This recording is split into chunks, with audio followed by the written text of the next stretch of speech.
చెప్తానండి. బైబిల్ ఒక సూత్రం చెప్తుంది. ఇది పాటించండి, నిజంగా ఫైనాన్షియల్‌గా చాలా బాగుంటారు.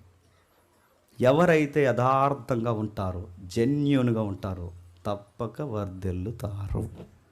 నీకు లక్షల రూపాయలు వస్తాయని నేను చెప్పను కానీ, నువ్వు ఉన్న దాంట్లో జెన్యూన్‌గా ఉండు, బంగారంలా బతుకుతావు, మంతులా బతుకుతావు. నేను చాలా పబ్లిక్ మెసేజ్లో చెప్పిన మెసేజ్ మీకు చెప్తున్నానండి. అన్నీ ఉండి తినలేని ఆల బతుకు బాగుందా? రోజుకు 100 రూపాయలు తెచ్చుకుని నచ్చిన కూర నచ్చిన ముద్ద తింటున్నా మన బతుకు బాగుందా చెప్పు.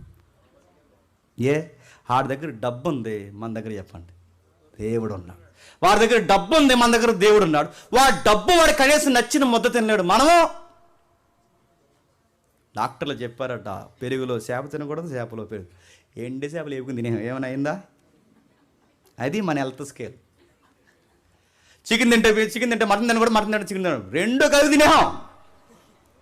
ఒకే కూర తినాలి, 4 కూరలు. ఎన్ని చిన్నప్పుడు తినేస్తున్నాం, 4-5 కూరలు కలిపి. ఏమైనా అయిందా? ఇప్పుడు చెప్పండి. అన్నీ ఉండి హెల్త్ బాగాలేని ఆడు బాగున్నాడా చెప్పండి. రాళ్ళు తిన్న అరిగిపోతున్న మందు బాగుంది. అదే బ్లెస్సింగ్ అంటే. బ్లెస్సింగ్స్ అంటే అవే, గుర్తుపెట్టుకోండి. జెన్యూన్గా ఉండు.